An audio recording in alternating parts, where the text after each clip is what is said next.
Hello everybody and welcome back. So we're going to do case studies here for the final unit.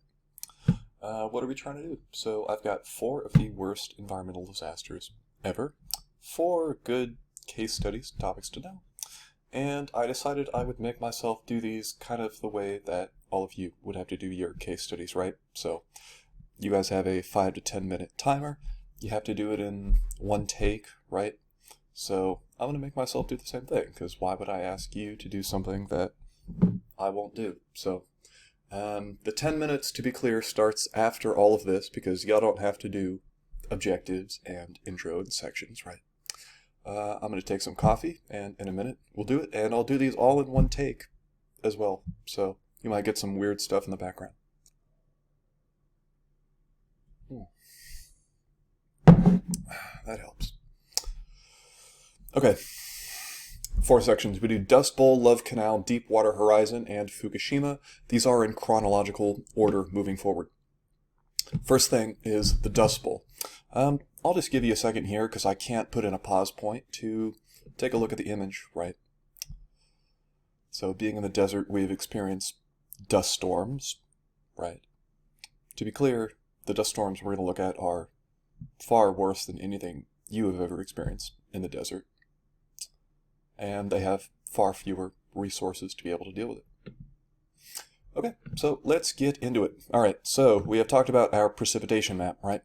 That you have lots of precipitation. Over here, there's no need to irrigate because it just rains all the time. But as you move west, right, you pass this thing called the 98th meridian or the 100th parallel, depending on where you want to draw the line, right? Where precipitation falls beneath this figure, right? Really, once you get beneath like 25 inches of rain per year, so we're at like 10 or 12, once you get below 25, you can no longer reliably grow crops. And there's this whole space in the middle, right? The Great Plains, the grassland prairies, all right, whatever you want to call it, high plains, right? Which is very boom and bust, right, when it comes to precipitation. So when they have wet years, everybody makes a bazillion dollars and stuff just grows out of the ground all over the place and it's the best freaking soil anywhere, right? Dry years, you make absolutely nothing and you have to take out loans and that whole Thomas Jefferson idea of like the yeoman farmer who, you know, doesn't need to rely on anybody, kind of doesn't survive that part of it, right? Never really did. But anyway, this is where we're going to be focusing, right? Is this middle area where there's kind of enough precipitation. There's more than enough, sometimes not enough in others, right? Specifically, the Dust Bowl, which is a really severe drought and associated effects on this part of the world, right? Is going to be concentrated in these states here. So up in the Texas Panhandle, through Oklahoma Panhandle, right? Kansas, parts of Colorado, and New Mexico. If you haven't been to places like this, you can just imagine being on a highway and it's like perfectly flat as far as the eye can see. There's no trees, there's no hills, there's some windmills, there's, you know, dotted farmland, right? Yeah, good mental picture to have. Okay, so there's a lead up to this, starting with the Homestead Acts, which are in the late 19th century. Essentially, the federal government was trying to encourage people to move out west and to, you know, lay down roots, no pun intended, right, and build up cities out there, right? And there were plenty of people who found when they were in the densely populated regions of the American Northeast, right, along the coast, there's no land available to them, right? If you were looking to acquire property and build wealth for yourself and build a better life for your family, right, you were not going to be able to do that in Boston because there was simply zero land available to you. So the government has this program, try to encourage small farmers, family farmers to move out west, right? And they do, right? We've talked about the issues with how this was done in Arizona and kind of the Southwest, and the Plains runs into its own set of issues, but problems nonetheless, right? Folks go out there who don't have a ton of farming experience, they come en masse, right? They don't necessarily know what they're doing, and they wind up in places like this. They, you know, have these black prairie grasslands. The soil is pretty good. There are deep-rooted grasses, tall grasses, all over the place, right? And they clear out all the grasses and all the native plants and everything else there, right? And plant, especially wheat, right? Wheat fields as far as the eye can see. So, keep that in mind, right? We've got fields of wheat as far as the eye can see, and none of these native grasses and farmers who don't especially know what they're doing.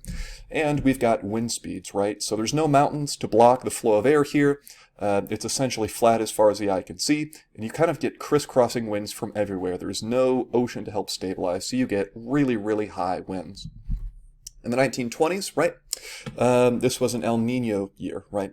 So essentially, we don't have to worry about all the mechanics of this, but this is like a Pacific Ocean weather thing, right? You have El Nino years and La Nina years, right?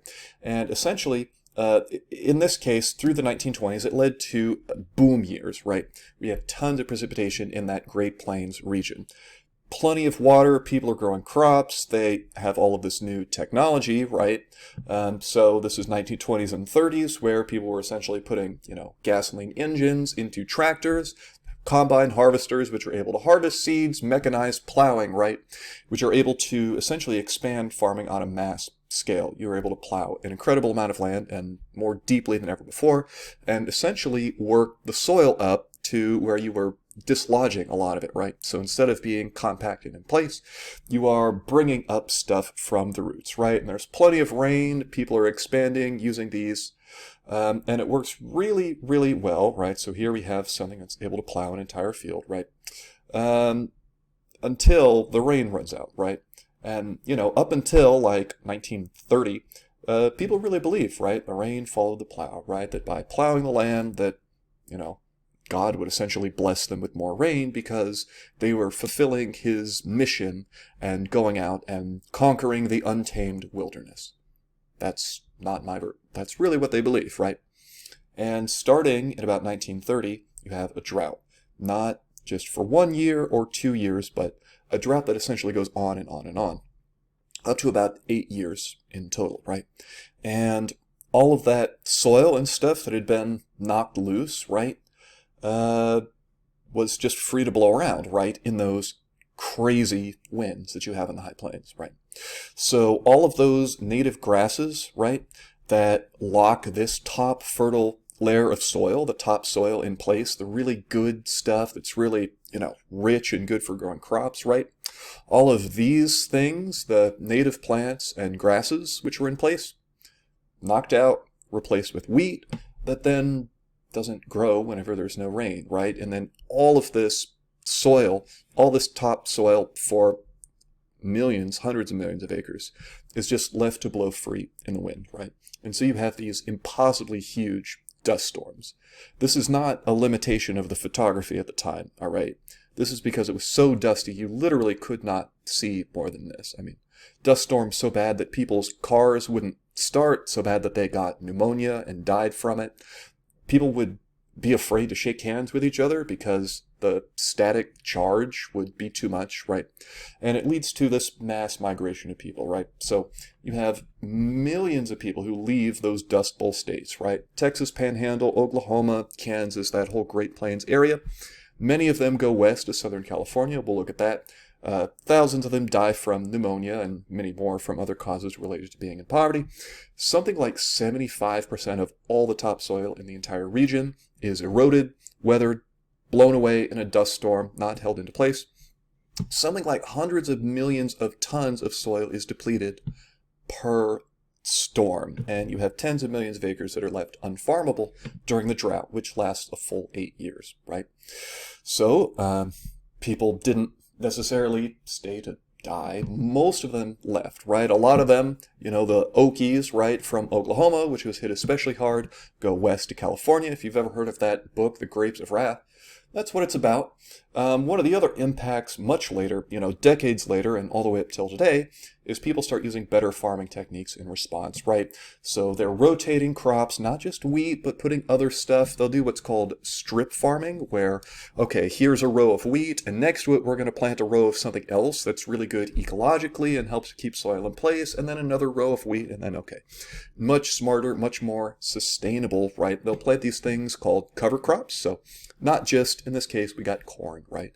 Not just wheat, but they'll plant these other things, weeds, all right, clover and legumes and other stuff that helps the soil, helps to keep it in place, all right, and essentially helps the land to be farmable for a long period of time instead of just exploiting it as hard as they can. And even leaving patches of arable land where you can grow crops that is fertile, totally untouched, right? Not plowing it up, just letting it get richer, just letting it accumulate organic matter, right? In response, government dedicated millions of acres of grasslands to just be wild grasslands and keep the soil in place there. It's very good ecologically, right?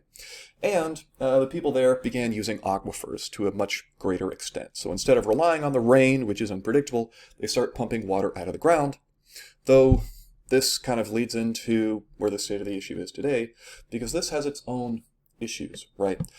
So there is this thing called the High Plains Aquifer, otherwise known as the Ogallala Aquifer, not kidding, named after the rock unit where the groundwater is, right? It's an absolutely unfathomably big rock unit, saturated with water, filled up like a sponge, right?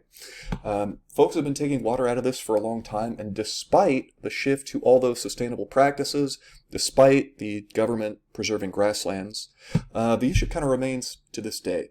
And there are still issues with groundwater overuse and with farming erosion, right? And erosion of the soil. And that's going to be where we end for the Dust Bowl. Next we do Love Canal.